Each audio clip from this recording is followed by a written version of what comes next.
Dobar večer i dobrodošli u Fokus. Sutra je u Bosni i Hercegovini prvi dan popisa stanovništva, prvoga od 1991. U susjednoj se zemlji prilično napeto iščekuju rezultati tog popisa, ma kada oni bili objavljeni, jer će se prvi put steći slika o stvarnom demografskom stanju zemlje opustošene ratom, zločinima, podjelama, siromaštvom i nedjelotvornim institucijama. O tome kako će Hrvati proći na popisu možemo samo nagađati, no kakav je njihov status sada i kakav bi mogao biti u budućnosti, te kako se prema njima odnosi Hrvatska, o tome razgovaramo s našim gostima. Ovdje u Zagrebu su s nama drugi čovjek HDZ-a Drago Prgomet, ali više ste nam zanimljivi kao bosanski Posavljak. Dobro večer. Dobro večer vama i vašim gledateljima. Dobro. I Ivan Šušnjar, urednik portala Poskok. Dobro večer i vama. Dobro večer vama. U Mostaru će nam se tijekom emisije pridružiti i predsjednik Matice Hrvatske Josip Muselimović, a uskoro ćemo uključiti i Sarajevo s najvažnijim informacijama vezanim u sam popis. Gospodine Prgomet, kazao sam, vi ste ovdje ponajprije zato što ste i angažirani u motiviranju, da tako kažem, Hrvata da izađu na ovaj popis. Razgovarao sam s nekim ljudima podrijetlom iz Bosne i Hercegovine koji strahuju da bi udio Hrvata mogao biti znatno umanjen po ovom popisu. Vi dolazite iz Bosanske Posavine koja je, znamo, među onim krajima koja je najviše zapravo opustošena od Hrvata. Ili vi dijelite te strahove? Doista su rezultati ovog popisa mogući i u dobrom i u lošem smislu kada je riječ o broju Hrvata u Bosni i Hercegovini. No, prije toga, obzirom da ste spomenuli ono što je bila moja zadaća ovih nekoliko zadnjih tjedana, ja sam to nedavno u svom blogu i napisao, da nakon ulaska u Europsku uniju, Bosna i Hercegovina i Hrvati u Bosni i Hercegovini moraju biti prioritet ne samo regionalne, nego općenito vanjske politike Republike Hrvatske, bez obzira koja vlada bila na vlasti. Prema tome, sve institucije Republike Hrvatskoj ne mogu biti imune na ono što se događa u Bosni i Hercegovini. A ovaj popis je itekako važan i sigurno, a o tome će biti, vjerujem, dosta riječi tijekom emisije, dobrim dijelom utjecati na budućnost Bosne i Hercegovine. I mi smo, kao stranka Hrvatska demokratska zajednica, odazvala se pozivu HDZ-a Bosne i Hercegovine, formirali koordinaciju prije 2 mjeseca, organizirali akciju pod nazivom Važno je popišite se, organizirali smo 22 tribine po gradovima Republike Hrvatske u kojima živi dobar dio Hrvata iz Bosne i Hercegovine, s namjerom senzibilizirati i hrvatsku javnost, ali prije svega one ljude koji imaju pravo popisati se, da se popišu, a i upoznati ih s tehničkim detaljima. Moram priznati da smo u tom vremenu uspostavili i kontakte s Uredom za Hrvate izvan Republike Hrvatske, sa Uredom predsjednika Republike, sa Biskupskom konferencijom, mnogim udrugama. Svim relevantnim. I oni su se također uključili, kao što smo imali prilike vidjeti ovih dana. Dobro. Gospodin Šušnjar, dok smo razgovarali prije emisije, vidio sam i neke vaše nastupe u medijima ovih proteklih dana vezano za ovu temu. Činilo mi se da ste vi zabrinuti, recimo to tako, što možda i nije čudo. Vi dolazite iz jedne zemlje gdje je administrativna podjela države zapravo upravo rezultat velikim dijelom rata i preseljavanja stanovništva i sada ćemo zapravo, kao što sam rekao, i vidjeti o čemu se radi na terenu 20 godina nakon prošloga popisa i biti pripadnik najmanjeg od 3 konstitutivnih naroda u svemu tome nije ugodna činjenica, da tako kažem. Pa nije, ali mi smo na to navikli. Mislim, evo, kod nas se Hrvati su dosegli nekakav svoj minimum političkih prava i ovo sad što će dole se događa sad jedan folklor tog popisivačkog kaosa. Događa se zapravo čudna stvar. U normalnim državama svijeta popisi su jedna tehnička minijatura koja se obavi u par dana i to bude gotovo. A kod nas je, zahvaljujući nekakvim radikalnim političarima u prvom redu iz bošnjačkog korpusa, došlo do toga da se ovaj popis, koji by the way odgađan 2 puta, treba biti još prije da se proglasi pitanje života i smrti. Čak neki kolumnisti pišu da je danas jednako važno popisati se kao 1991. ići u rat, što je po meni notorna glupost, jer ja smatram da popis neće promijeniti ništa. U prvom redu iz razloga što je sam po sebi jako blesavo i glupo osmišljen, što me malo čudi jer je u njegovoj konstrukciji tih pravilnika sudjelovala i Europska unija.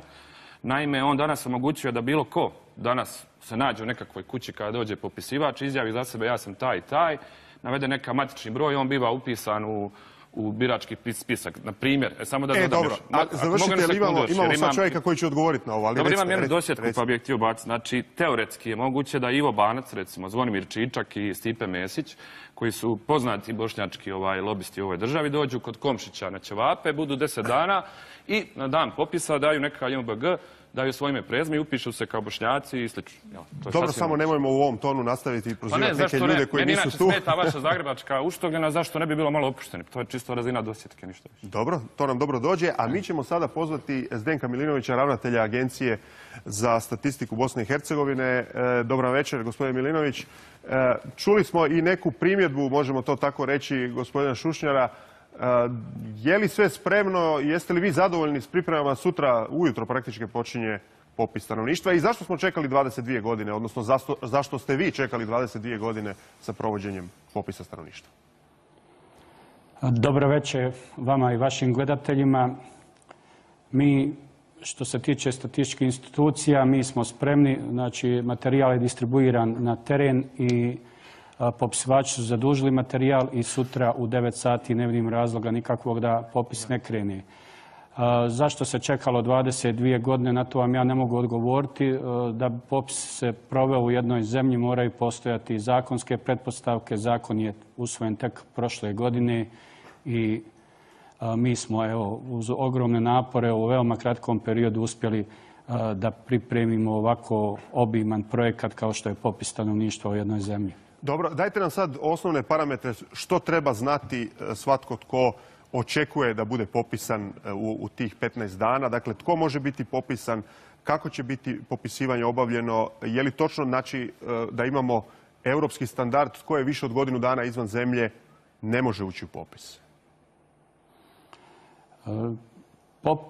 Popisati će se svi državljani Bosne i Hercegovine bez obzira da li su prisutni ili trenutno odsutni iz Bosne i Hercegovine. Znači, točno je da su primijenjeni svjetski i evropski standardi uobičajenog mjesta stanovanja, odnosno rezidentnosti 12 mjeseci i duže. I to je praksa koja je primijenjena u svim popisima i u Europi, a i u svijetu. Je li točno da ne treba imati osobni dokument osoba koja će biti upisana? Mi nemamo pravo tražiti osobni dokument na uvid. Ovo je statističko istraživanje, intervju gdje osoba daje podatke, svaka osoba za sebe, odnosno nositelj kućanstva ili ako je odsutan nositelj kućanstva je punoljetna osoba u kućanstvu. Sukladno zakonu sve osobe su dužne da daju točne odgovore na pitanja i odgovaraju materijalno i krivično za one odgovore koje daju. Dakle, ona osoba koja nije u trenutku dolaska popisivača u kućanstvu, za njega će netko drugi dati podatke. Isto tako ne mora imati osobne podatke, odnosno osobne dokumente te osobe. Mora imati matični broj. Znači, matični broj osobe, osoba mora dati matični broj i dati se točne odgovore na sva pitanja koja se odnose i na tu osobu. Dobro, ovo bih htio da prokomentiramo u studiju. Gospodine Prgomet, ova činjenica, evropski su standardi, dakle, tko nije rezident dulje od godinu dana, vjerojatno je posve normalno i prihvatljivo u nekim drugim državama. Međutim, znamo da je bio rat u Bosni i Hercegovini, da je iznjedrio i iseljavanje stanovništva i da mnogi ljudi su jednom nogom negdje u inozemstvu, možda drugom nogom ipak u svojoj domovini i sada tu će biti djelomično i nepravde u ovom slučaju, u slučaju Bosne i Hercegovine. Jel se slažete? Slažem se, ali ta nepravda će biti u dva dijela. Jedna je da su ljudi izvan Bosne i Hercegovine ne svojom krivicom, ne svojom voljom, dulje od godinu dana, a s druge strane problem je da je dobar dio izbjeglih ljudi danas bez domova u Bosni i Hercegovini, što je također jedan od preduvjeta za popis. Dobro. Gospodin Milinović, kad bi mogli znati prve rezultate? Mi smo u Hrvatskoj jako dugo čekali. Koliko vi očekujete da će vam trebati? Pa prvi preliminarni rezultati će biti objavljeni sukladno zakonu 90 dana nakon popisa, a onda će se sukcesivno rezultati objavljivati tijekom obrade i krajnji rok za objavu svih rezultata je polovina 2016. godine. Dobro, i samo kratko, imate li dovoljno popisivača, jesu svi dovoljno obučeni? Čuo sam da je tu bilo određenih problema jer su i oni morali biti birani po etničkom, nacionalnom zapravo ključu. Pa to je i pravio problem da popisivači moraju odražavati nacionalnu strukturu 1991. i minimum 50% nacionalne strukture 1991. i u ovom periodu, u jednom periodu došlo je do odustajanja određenog dijela popisivača. Mi smo to i predvidjeli i zato smo imali 20% rezerve i nije problem nadomjestiti, ali smo imali problema da nadomjestimo, da ispoštujemo to 50% što smo evo do današnjeg dana i uspijevali da ispoštujemo. Dobro, gospodin Milinović, očito da ste ipak uspjeli noć prije evo početka popisa se pripremiti. Vidjet ćemo sutra, pratit ćemo mi i mediji iz Hrvatske kako protiče vaš popis stanovništva. Hvala vam što ste se uključili u Fokus HTV-a. Hvala vama. Mi ćemo nastaviti u studiju raspravu. Gospodin Šušnjar, brine li vas, kao što se može nazrijeti iz nekih medija, a to je u Hrvatskoj često problem u vrijeme izbora, najavljuju se organizirani dolasci, autobusima se kaže, doći će ljudi i to je u principu koji ne bi trebali biti na licu mjesta kada će biti popis, ali će ih netko organizirati, skupiti, dovesti. Može li to po vama biti ozbiljan problem ili se malo stvara nervoza? Ne može zato što ovo nisu izbori nego je popis, a ja mislim da rezultati popisa ne mogu nikako utjecati na političku stvarnost i raspodjela nekakve političke moći nakon popisa. Jer to da bi se provelo mora proći kroz parlament i moralo bi se onda priznati etnička, znači posljedice rata u BiH. Znači, ljudi ti imaju pravo doći. Ali je ovo što je kolega Milinović rekao da će oni krivično odgovarati ukoliko daju krivu izjavu, to je, opet ću reći, glupost. Žao mi je što stalno koristite tu riječ, ali to je totalna glupost. Koga ćete vi to krivično natjerati ako čovjek dođe iz Švedske, kaže da živi dole 12 mjeseci, vozi novoga Volva i tvrdi da je nezaposlen. Takvi ćete onda imati 100.000 ako oni dovedu 100. Ili naši ljudi, da ne govorim samo sad o Bošnjacima. Znači, tu sam ja sam sa sobom u jednoj vrsti logičkog sukoba, jer šta, ako mi dovedemo sve koji su raseljeni i popišemo i doli, praktički negiramo da su oni raseljeni. Evo, kolega iz Posavine. Dakle, cijelo vrijeme govorimo o Posavini koja je protjerana. Ajmo dovući sad 200.000... Ispašće da nisu protjerani. Zato mi odgovorite na ovo. Zato sam postavio uvodno ovo pitanje. Pojasnite nama u Hrvatskoj, zašto je tolika tenzija uoči ovog popisa zapravo? To se predstavlja kao par excellence političko pitanje. Zato što, mislim, to je jednostavno. Što može donijeti pad ili porast udjela ljudi? Ništa. Apsolutno ništa. Jeste sigurni u to? 100% sigurno. Dakle, ovako. U BiH je neriješeno nacionalno pitanje i sve što se tiče nekakvog etničkog izjašnjavanja i nekakvih identiteta, u normalnim državama identiteti nisu bitni. Normalna država su bitne nekakva druga pitanja. U Bosni i Hercegovini se sve vrti oko identiteta i svaka stvar koja se tiče toga diže tenzije, pa tako i popis. Ovaj popis je već pokrenuo nekakve političke pretumbacije u BiH. Na primjer, doveo je do sukoba, do jednog unutar bošnjačkog sukoba. Sad se kod njih događa sukob jedne lijevog i desnog nacionalizma ovih Bošnjaka i Bosanaca. Doveo je do toga da su jednom i Hrvati iz dijaspore zainteresirali, iako nisu baš tako agilni kad treba doći na izbore, i treba ih stalno pozivati. Zato je dobro da je ovo konačno osvijestilo i Hrvati koji žive u Hrvatskoj, a naša su dijaspora i vani, da se više aktiviraju u prvom redu za izbore. I dovelo je kod Srba isto tako. Znači, stvar je jednostavna. BiH je zemlja s neriješenim nacionalnim pitanjem, sve što je vezano za nacije i identitete izaziva sukobe. Vidjet ćemo sad, čini mi se da se gospodin Prgomet ne slaže baš sasvim s ovim. Moram priznati da ja ne bih tako benevolentno pristupio ovom popisu stanovništva. Ja se slažem da on neće biti sigurno realan odraz stanja u Bosni i Hercegovini, ali na određen način to bi mogao biti epilog rata u Bosni i Hercegovini. Da li će broj Hrvata pasti ispod 10%? To, kad govorimo o konstitutivnosti Hrvata u Bosni i Hercegovini, ne znači ništa. Ustavno moraju ostati konstitutivni narod. Dakle, oni nisu nacionalna manjina. Moram napraviti jednu digresiju. Prije par dana mi je jedan student koji radi temu na problem pozicije Hrvata u Bosni i Hercegovini intervjuirao nekoliko saborskih zastupnika koji nisu znali da su Hrvati konstitutivni narod u Bosni i Hercegovini. Saborski zastupnik. Tako. Mislili su da je nacionalna manjina. Dakle, kod nas je očito i ta pravna formulacija zapravo nije jasna. Ali nije svejedno možda ipak je li 17% ili 7%. Apsolutno. Znate, u ovim svakodnevnim odnosima. To će vam biti jedna simbolična poruka, pa jedan psihološki element koji će svi koristiti u budućim pregovorima oko statusa Bosne i Hercegovine. Gospodin Milinović je rekao ovdje jednu rečenicu. Popisivača je rađen na osnovu popisa građana Bosne i Hercegovine iz 1991. godine.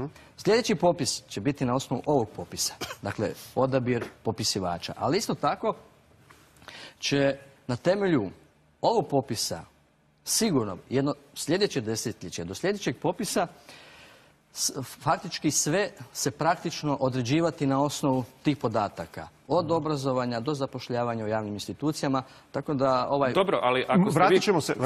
Ako mogu dodati, znači vi ako ste konstitutivni, vi ste konstitutivni, prava imate ili nemate. Uzmite za primjer Belgije, samo da dodam. U Belgiji imate malu Njemačku, nije zajednica, nego su konstitutivni narodi, oni čine 0,7% građana Belgije. I taj narod u Belgiji ima vladu i parlament. Oni su se odrekli pariteta na razini države jer smatraju kao neko ko ima...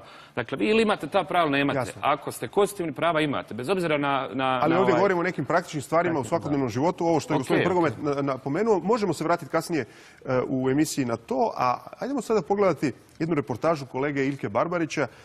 Otišao je jedno hrvatsko selo u konjičkom kraju, dakle u Hercegovini, da vidimo kakva je danas zbilja tamo, kako žive, što se ono kaže, obični ljudi na terenu.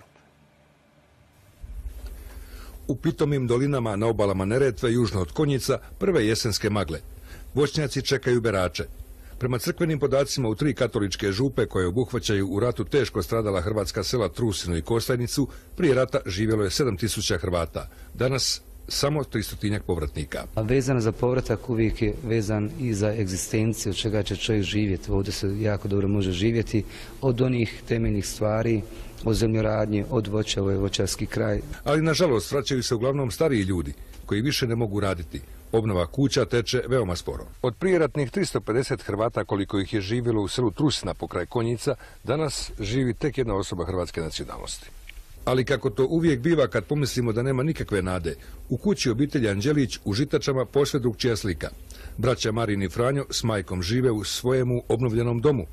Otac, hrvatski branitelj, poginuo je u ratu. Ja sam završio fakultet u Sarajevu, fakultet sporta tjelesnog odgoja, to je DIF prijeratni, a želili smo u Čapini. U stanu, postanari smo bili, tako došli smo ovdje u svoju kuću i tu nam je najljepše. I mlađi brat Franjo uskoro će postati ekonomist. Ovdje je teško, nema, ništa se ne otvara, tako. Jedna poljoprivreda, ako može se baviti poljoprivredom, to je to. Želja i smisla za posao ne nedostaje. Ove sezone proizveli su 15 tona šljive od koje će ispeći vrhunsku šljivovicu. Svojim vršnjacima poručuju. Preporuka nama da dođu, da se vrate, ne se vrate, nego da dođu, da obiđu svoje krajeve, svoje kuće, da probaju ostati bar koji dan, pa koji tjedan, pa ako imaju vremena, preko vikenda. I njihov vršnjak, mladi župnik Fradarko Drljo, ističe da se ljudi trebaju vraćati, odazvati na popis stanovništva. Ja isto smatram važnim ovaj popis, da se po prilici zna gdje ko živi, gdje se nalazi. Ovdje imamo veliki interes, ovdje se uglavnom jako su svjesni ljudi koji su vjere i svega onoga što spada i vezano za ovaj naš popis. Svakako da preporučamo i onim ljudima koji su negdje blizu, koji nisu predaleko odselili uzrokom rata, da su tu negdje blizu, da vole svoj kraj, da se izjašnjavaju, da su vezani uz ovaj kraj. Iako su godine u progonstvu učinile svoje, želimo ostati ovdje, poručuju Hrvati povratnici u konjički kraj prepun prirodnih bogatstava. Evo, gospodin Šušer, vi ste, možemo i ovo komentirati, ali vi ste rekli na jednoj televiziji, drugoj isto na ovu temu, dosta duhovito, da su Hrvati u BiH povijesno u lošim odnosima sa svim vlastima na tim prostorima, sa svim inkarnacijama vlasti, pa onda ne vole ni da im se ulazi u kuću, da neko pita, da popisuje ljude, da pita za imovinu, čija je kuća, čije je blago i tako dalje. Je li to možda problem? Psihološki, recimo, pristup kad dođe predstavnik vlasti. To je naš tradicijski kod. Znači, mi imamo povijest našeg življenja dole, povijest sukoba s raznim državama. Nismo dole nikad imali državu koja je nas poštovala. O tome sam često pisao. Znači, Turska, Austro-Ugarska, prva, druga Jugoslavija. Mi smo valjda bili nekakvi državni neprijatelji. Zapravo smo postali specijalci za rušenje država, a ne za građenje. I nadali smo se da će Bosna i Hercegovina biti prva država koja poštuje nas, pa ćemo onda i mi voljeti nju. Tako se rađa patriotizam. A u Bosni i Hercegovini je zapravo odnos kao u kući gdje muškarac zlostavlja ženu, a onda kad je pretuče, onda ona kmeči, ide susjed i on kaže ti uništavaš naš brak jer pričaš okolo te ja tučem. Taka stvar je recimo odnos sad Bošnjaka i Hrvata u federaciji. On te prvo istuku, onda ako odaš okolo i pričaš kako je to loše, ti si neprijatelj države Bosne i Hercegovine jer se buniš. Komentirao bih samo ovaj prilog iz Trusine. Znači, i to baš zbog hrvatske javnosti, jer me to i privatno boli. Znači, to je mjesto u sjevernoj Hercegovini, zove se Trusina. Ako vi sad napravite jednu malu anketu pred hrvatskim medijima HRT-u i pitate Hrvate šta vam govori ime Trusina? Ja garantiram da 90% Hrvata neće znati uopće šta je taj pojam. Ako pitate šta su Ahmići... Mislite šta se dogodilo tamo? Da, znači sam sinonim. Znači, ako kažete Ahmići, većina Hrvata u Hrvatskoj će znati šta su Ahmići. A dogodio se pokolj i u Trusinu. Dakle, radi se o mjestu gdje je isto jutro pobijeno 29 ljudi, a ja postavljam pitanje vašoj toj kući, zašto hrvatska javnost ne zna šta je Trusina? Dakle, radi se o mjestu gdje su elitne postrojbe armije BiH, koje su bile pod direktnim zapovjedništvom Sefera Halilovića, Ejupa Ganića, Alije Izetbegovića, pobile te ljude. I to je bitno znati. Čisto radi odnosa... Razumijem na što ciljate. Ciljam na to da hrvatska javnost ima to pravo znati i da je HRT godinama, za vrijeme ere Stjepana Mesića, javljam se opet na njega se vraćam, hrvatska javnost je godinama bila lišena tih informacija. Dobro, Stjepan Mesić nije bio ni glavni ravnatelj ni urednik programa, ali idemo mi dalje. Idemo mi dalje jer nas u Mostaru čeka predsjednik Matice Hrvatske Mostar, gospodin Josip Muselimović. Dobar vam večer, gospodin Muselimović. Dobrodošli u Fokus. Vjerojatno ste čuli dio ove rasprave. Uvodno, s kakvim vi raspoloženjem očekujete popis stanovništva i što očekujete zapravo kao rezultat za Hrvate? Ja sam se u ovom času uključio u ovaj program. Volio bih da sam čuo ono što su govorili moji, odnosno vaši gosti u zagrebačkom i sarajevskom studiju, pa bi možda moj osvrt mogao biti nešto konkretniji. Dakle, Mostar živi one prve jesenje dane s obiljem kiše i nekim kulturnim manifestacijama i u očekivanju popisa stanovništva. Znate, uvijek popis stanovništva je praktično jedan statistički posao da bi se znalo gdje, ko, šta i kako. O značenju ovog popisa izjašnjavala se Katolička crkva, bilo je puno poruka visokih političkih funkcionara, pa i mi smo u neku ruku upozoravali i ukazivali na značenje popisa. Biće značajno i bit će bitno vidjeti gdje su Hrvati u ovom trenutku u Bosni. Gospodine Muselimović, dajte nam... U nekoliko javnih istupa... Da. Gospodine Muselimović, dajte nam vaše mišljenje, već smo čuli ovdje u studiju, zašto je to tako političko pitanje u Bosni i Hercegovini? Sami ste rekli da je to inače statistički alat kojim se popisuju ljudi. Ko gdje živi, kako živi i tako dalje.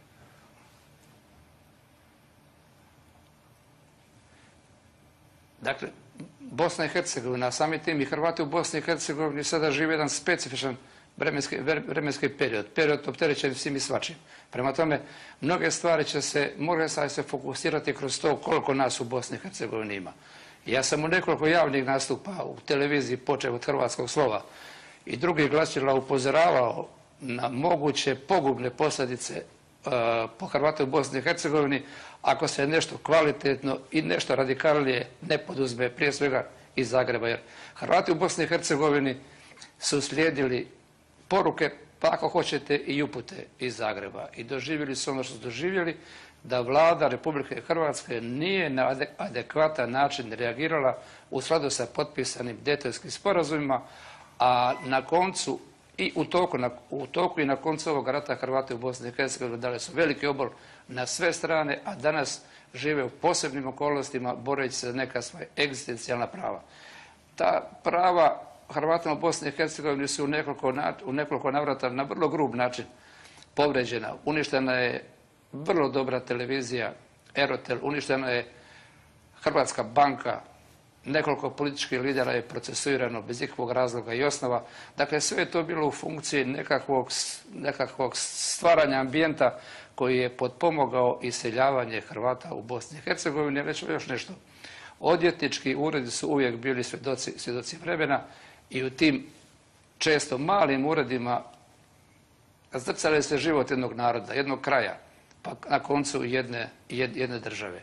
Dakle, dugo vremena iz Bosne i Hercegovine ljudi odlaze, osobito mladi ljudi, a ako to traje 4 stoljeća, onda na koncu mogu biti rezultati pogubni i naša pozicija, ne daj Bože, može se svesti na poziciju nacionalnih manjina. Dobro, iako ustavno pravno to nije moguće. No, odgovorite mi ovo, sami ste spomenuli da može imati teške posljedice za položaj. Nešto smo govorili oko toga u emisiji. Na koji način, dajte nam primjere iz svakodnevnog života. Je li to, govorite ako je manji postotak, da može biti u raspodjeli dužnosti na razini federacije, na razini Bosne i Hercegovine umanjen broj Hrvata ili utjecaj Hrvata? Na što konkretno mislite kada govorite da manji broj ili manji postotak može utjecati konkretno? Pa vidite, ako u strukturi stanovništva jedne zemlje jedan narod participira sa 30%, onda njegova pozicija je po prilici jasna. Ali ako on participira u strukturi stanovništva sa 7, 8, 9%, jasno je da se to mora odraziti. I na svim oblastima, počev od ovih gospodarskih, počev do političkih i svih drugih. Dobro, nešto od ovoga što je načeo, a već smo i mi spominjali prije gospodina Muselimovića, možete vi komentirati, gospodine Prgomet, a onda i vi, kolega Šušnjar. Možemo li odnose Hrvatske, od kad je samostalna država, prema Hrvatima u Bosni i Hercegovini možda podijeliti na neke različite faze i prokomentirati kako je u određenim razdobljima bilo i završiti time kako je sada? To nije problem. Ako pratite povijest zadnjih 20 godina, jasno da su okolnosti... Ali da čujemo vaše poglede. Povijesne okolnosti zadnjih 20 godina su značajnoj mjeri utjecale na odnose između Republike Hrvatske i Bosne i Hercegovine. Dakle, uzmite taj ratni period, uzmite Dejtonski sporazum u kojem je Hrvatska aktivno participirala u zaustavljanju rata u Bosni i Hercegovini. Tada je bilo prilično monolitno između Zagreba i Hrvata u Hercegovini i Bosni i Hercegovini. Mislim da je i suradnja, nemojte zaboraviti da su tim događajima prethodili sporazumi Tuđman-Izetbegović, dakle sporazumi dviju država. Zadnjih godina možda možemo tražiti opravdanje u tome da je Republika Hrvatska bila fokusirana na pristup euroatlantskim integracijama, NATO savezu i Europskoj uniji. Da se morala odmaknuti, mislite, od ovog istoka? Mislim da... Barem u razmišljanju. Rekao sam u uvodu da nakon što smo završili taj postupak pristupa, da doista nema prioritetnijeg vanjsko-političkog cilja nego što je to Bosna i Hercegovina. Prema tome, sad smo mi u jednoj sasvim drugoj poziciji. Dakle, Bosna i Hercegovina u ovom trenutku ne graniči s Hrvatskom. Ona graniči s Europskom unijom.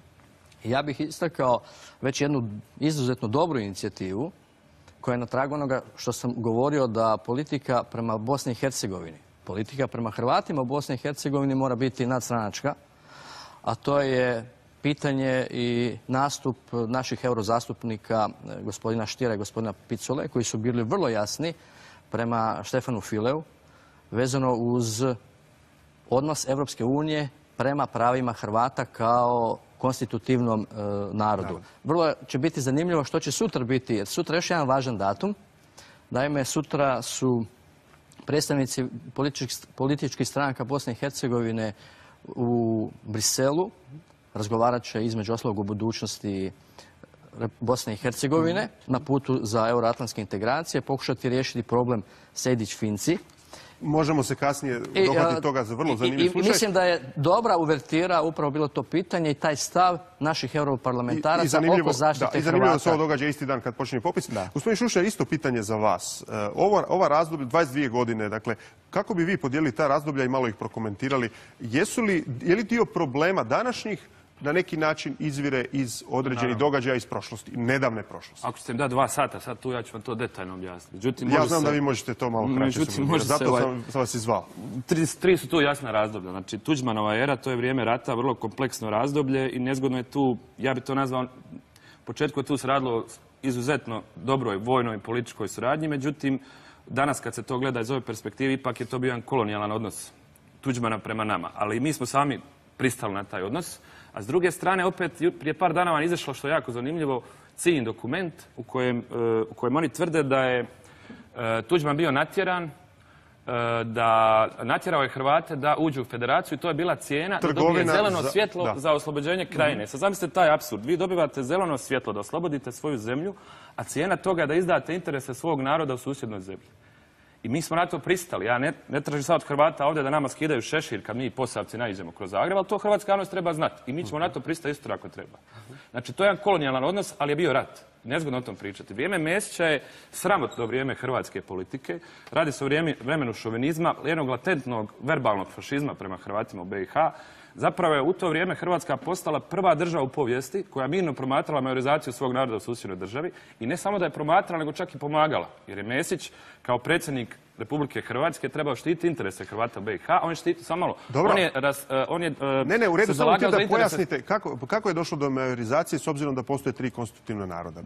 Došlo je određenim amandmanima koje su nametnuli visoki predstavnici, došlo do preglasavanja u federalnom parlamentu, došlo do nametanja nekakvih Sejdića i Fincija, Sejda Barajmovića, odnosno ljudi koje mi ne biramo, počeli su stavljati te ljude. Zapravo se događa nešto slično kao u Jugoslaviji. Ono što su neka bili Srbi u ondašnjoj Jugoslaviji, danas tu funkciju rade Bošnjaci, nekako se sve zarotiralo. Imate taj državotvorni narod, imate genocidni narod koji je napravio genocid u Srebrenici, kao što u Jugoslaviji hrvatski narod bio optužen za Jasenovac. Dobro, interesantna usporedba. Totalno je jednostavna usporedba. Dakle, imate nas male Hrvate kojima taj državotvorni narod bira Sejdića i Bajramovića, ovoga Komšića i slično. Dakle, potpuno ista situacija kao u Jugoslaviji. Ali vratio bi se na ovo pitanje od prije. Nakon Mesića, dakle, kojeg još uvijek niko nije tužio za kršenje Ustava, jer nije branio interese svog naroda van Hrvatske, iako je bio dužan po svojoj funkciji za koju je primao plaću i od mene. Dakle, nakon njega dolazi ova era Josipovića i Milanovića i ovo je po meni jedan korektan odnos koji treba pohvaliti. Oni su napravili stvarno jedan dobar zaokret u odnosu prema Hrvatima u BiH na način da oni ne govore nama šta da mi mislimo, nego nas puštaju da mislimo ono što mi mislimo i sami vodimo svoju politiku, a oni kao Zagreb, kao glavni grad države Hrvatske, podržat će sve projekte koji su legitimni. To je sasvim ok stav. Dakle, svaki hrvatski projekt u Bosni i Hercegovini koji ne dovodi u pitanje opstojnost države je legitiman demokratski zahtjev. I po meni je zapravo ovaj pristup nešto na čemu bi trebao sutra i sve druge vlade da inzistiraju. Dobro, da čujemo što gospodin Muselimović kaže na ovo što smo sada rekli i da možda vi nama poručite kako vi gledate, dugo ste i u društvenom i političkom životu, što zapravo Hrvati u BiH danas trebaju od Hrvatske?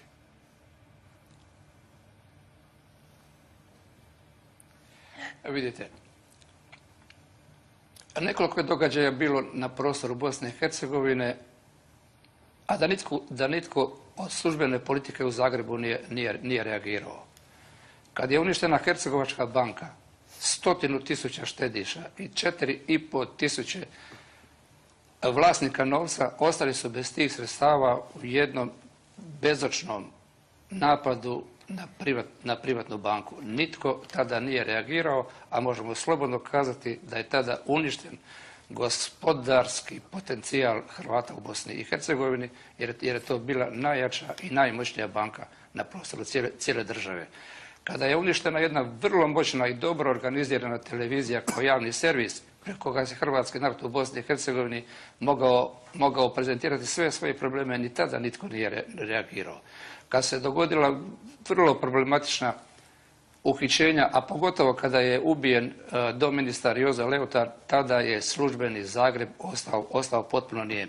Ja sam u nekoliko navrata bio u Zagrebu kao odvjetnik i iskreno vam kažem, razočarao sam se jer sam se uvjerio da ljudi koji su obnašali visoke dužnosti i koji su bili pozvani reagirati, da oni u stvari nisu imali osnovnih informacija o tome što se događa s Hrvatima u Bosni i Hercegovini.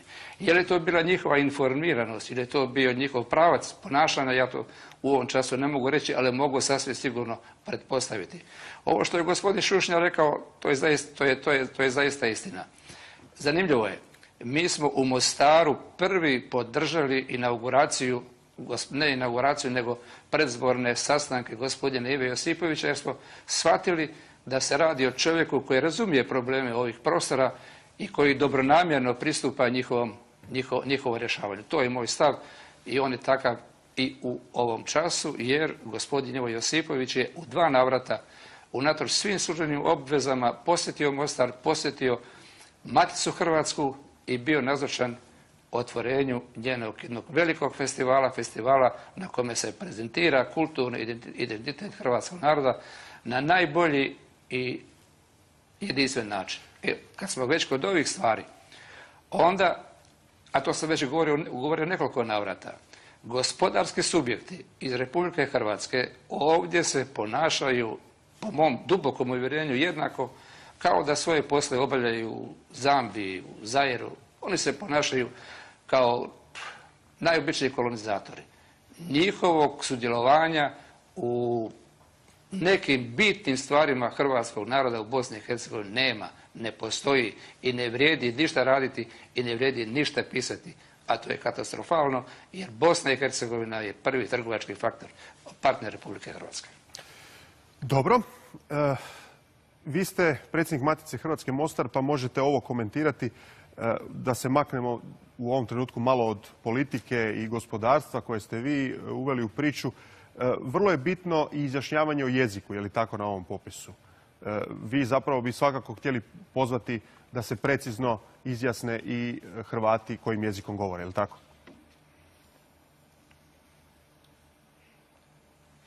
Vidite, nismo mi ni malo doban, ni malo uman narod.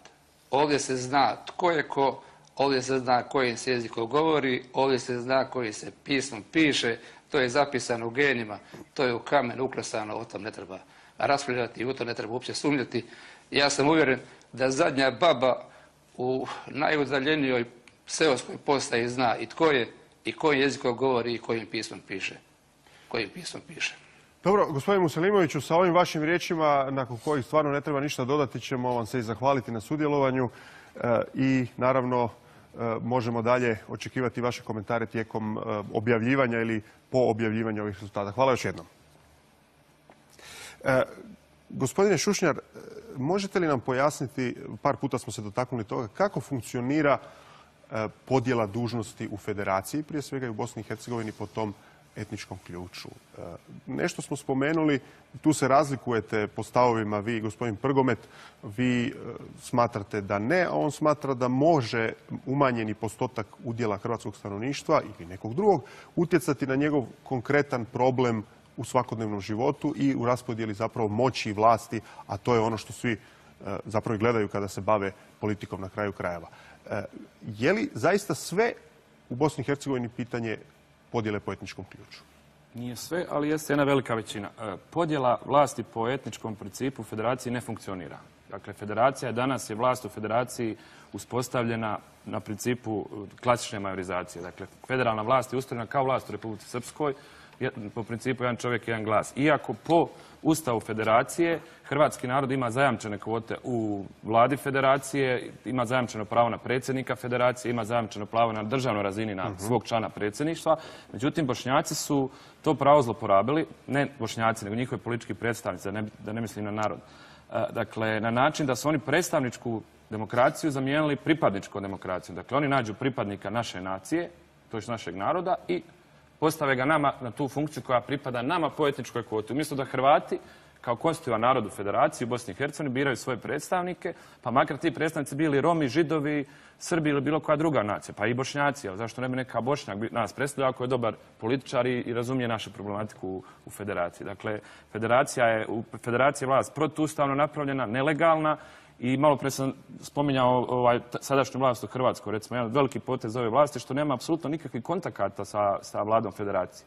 Jer je praktički ne priznato, ono što se malo primjećuje u hrvatskoj javnosti. Ja ne želim hvaliti ovu vlast po pitanju unutarnje politike, ali što se tiče vanjske, nadam se da će i HDZ izvući nekakve pouke iz ove mašinerije stranačke, s obzirom da njihov ministar vanjskih poslova Jandroković pohvaljen od američke administracije svojedobno za gašenje hrvatskog pitanja u Bosni i Hercegovini. Ta informacija je javno objavljena. Dobro. Nadam se da on neće biti ministar vanjskih poslova, a mislim da bi bilo dobro da Karamarko smijeni. Dobro, pustimo to da ne ulazimo u hrvatske unutarnje politička zbivanja, ali gospodin Prgomet sigurno mora odgovoriti na ovo. Vjerujem da ćete vi imati drugačije mišljenje vezano uz neke događaje iz recentne prošlosti. Gledajte, ja sam rođen u Bosanskoj Posavini, živim od prije rata u Hrvatskoj. U mojoj župi, koja je imala 2300 stanovnika, sada živi 90 ljudi. Dakle, doista razumijem sve ono što se događalo i mislim da razumijem u Bosni i Hercegovini i razumijem razočaranost i isfrustriranost mnogim činjenicama i odnosima koji su vladali između Republike Hrvatske i Bosne i Hercegovine. Ali ne mogu pristati, Ivane, naravno na ovaj izričaj da je Hrvatska se odnosila prema Hrvatima u Bosni i Hercegovini na kolonijalan način. To je bila državna politika od legitimno, legalno izabranih predsjednika Republike Hrvatske i predsjednika Tuđmana, predsjednika Mesića, Josipovića.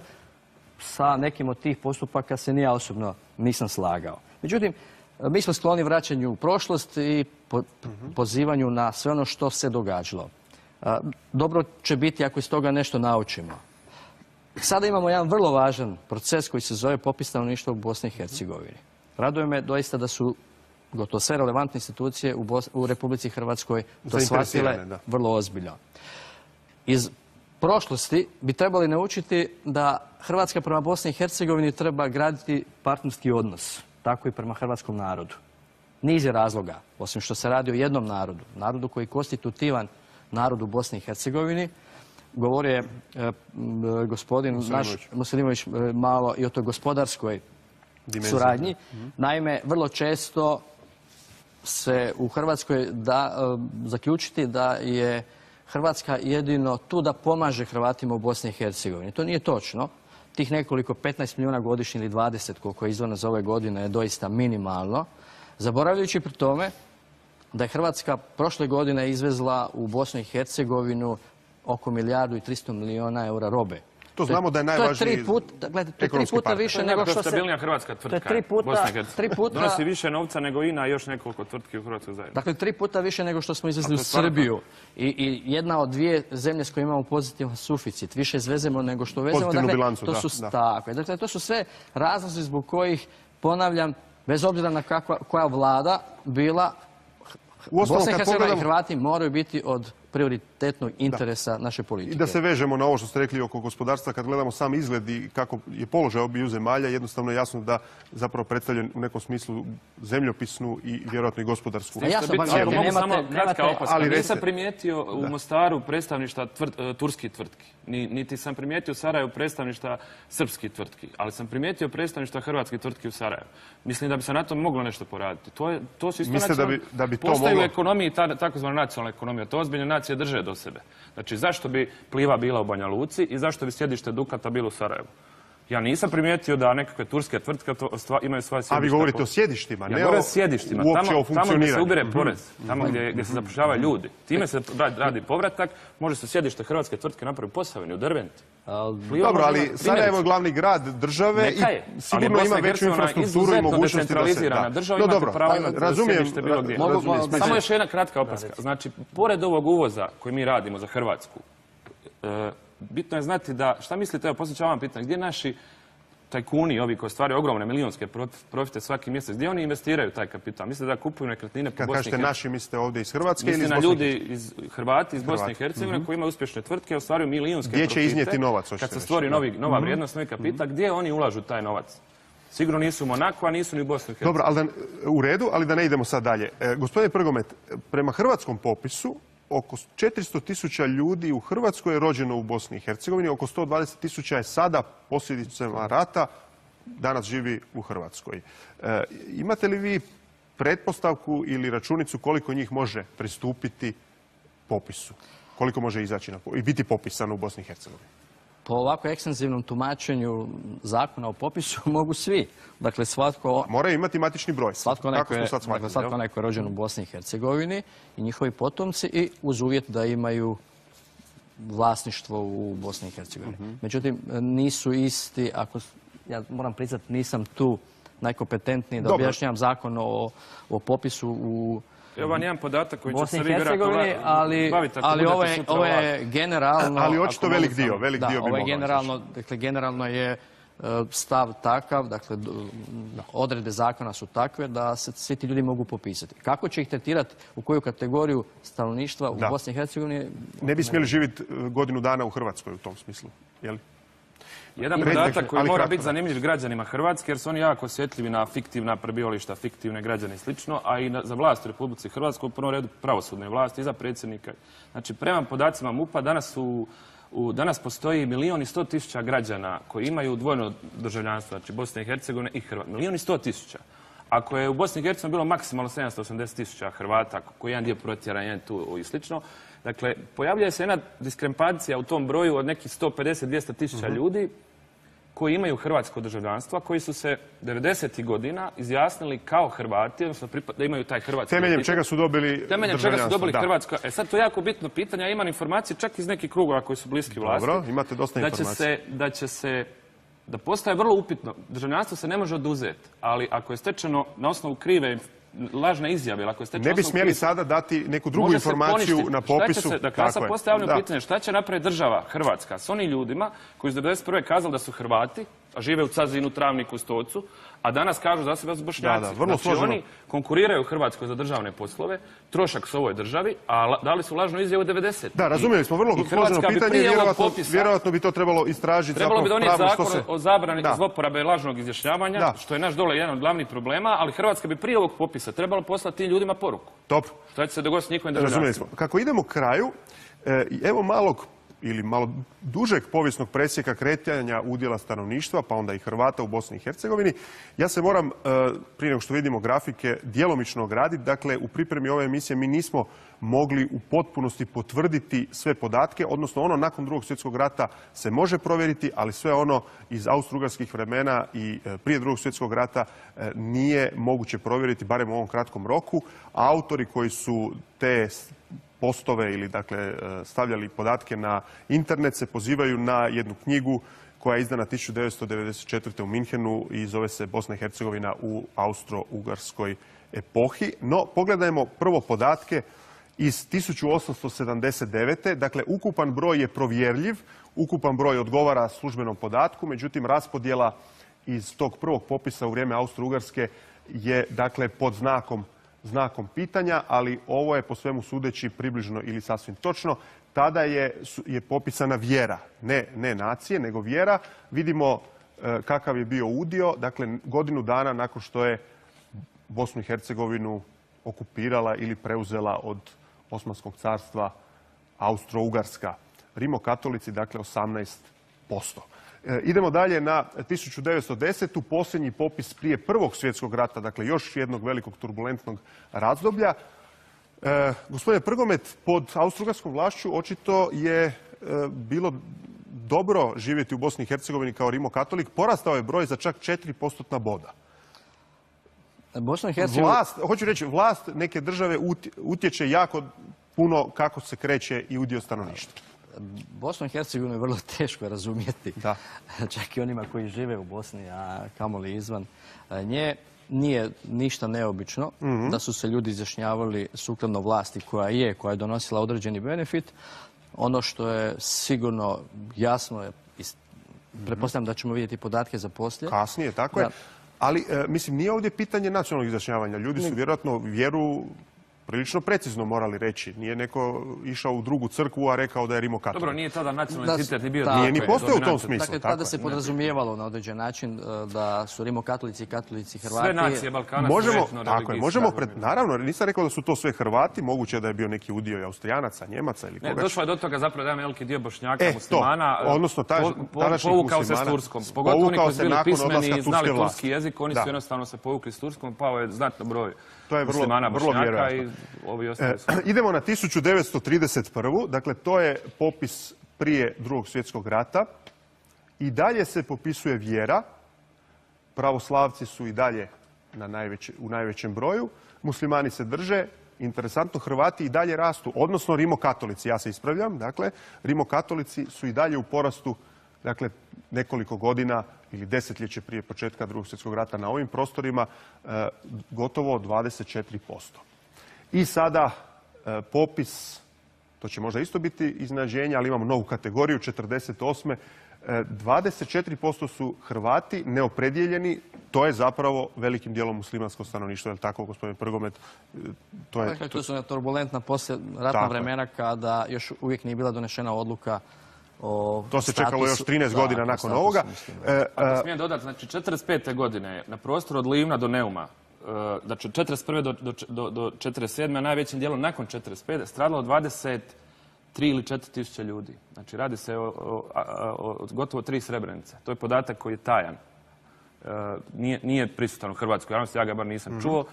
Otud vam taj broj. Znači bile su ogromne odmazde dole jer je hrvatski narod mahom bio, ne znam, u NDH. Doduše bili su i Bošnjaci velikim dijelom, ogromnim dijelom NDH, ali su kao amnestirani, nemam pojma što je se to dogodilo. To je uzrok tome. Ogromna su bila ratna i poratna stradanja. Sad idemo na sljedeću godinu, 71. Tu već imamo priznatu naciju, tada muslimani. Dakle, ono što se kaže, muslimani su bili sa velikim M i zauzimaju vodeću poziciju prvi put praktički. Dakle, iza Drugog svjetskog rata muslimani dolaze na prvo mjesto, oko 40%. Hrvati se tada smanjuju.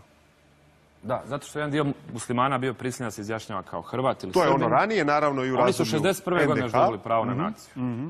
I tako da je tu tada kreće zapravo njihov porast. Imali su znatno veći natalitet. U Jugoslaviji je bio potpuno zadovoljan njihov nacionalni, etnički, svaki drugi interes.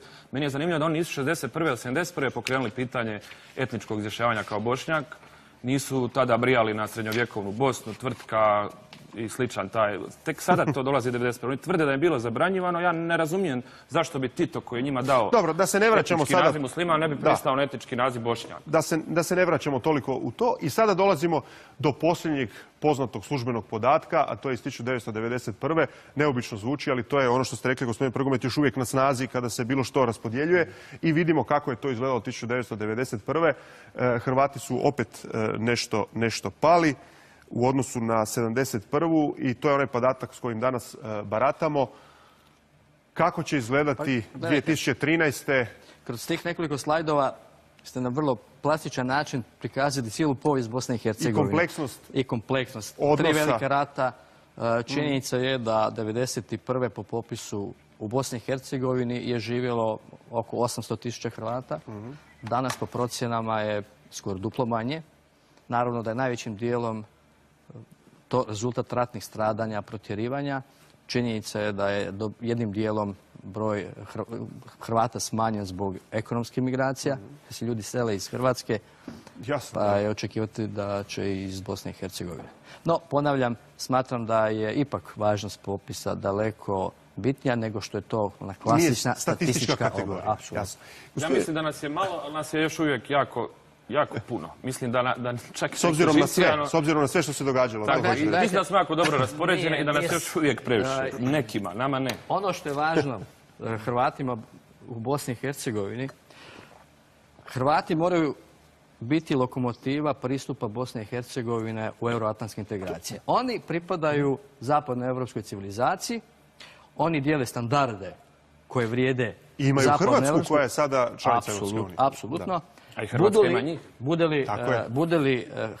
Budu li Hrvati u Bosni i Hercegovini prepoznati kao takvi, onda će njihova pozicija u pregovorima o funkcioniranju Bosne i Hercegovine biti daleko jače. Jasno, jer očito slijede dalja dogovaranja. Pitanja Bosna i Hercegovina odlučuje da li će biti europska zemlja ili će se okrenuti Turskoj. Jer ovo što ste kazali, postotak, da li će postotak odrediti naša prava? Pa mi smo Europa. Dakle, ne može postotak Hrvata biti taj ako je konstitutivni narod. Znači, da se mi nalazimo u Turskoj, onda bi se prema nama neko odnosio kao prema Kurdima. Samo još ovo za kraj, gospodin Šušnjar, nismo stigli prije. Neki govore da će ukupan broj stanovnika Bosne i Hercegovine pasti za oko 1 milijun. Je li to moguće? Tako je. Znači, po mojim procjenama i nekim procjenama ozbiljniji ljudi koji se bave statistima kažu da Bosna i Hercegovina negdje oko 3 do maksimalno 3.300.000. A bilo je skoro kao u Hrvatskoj 1991. Tako je.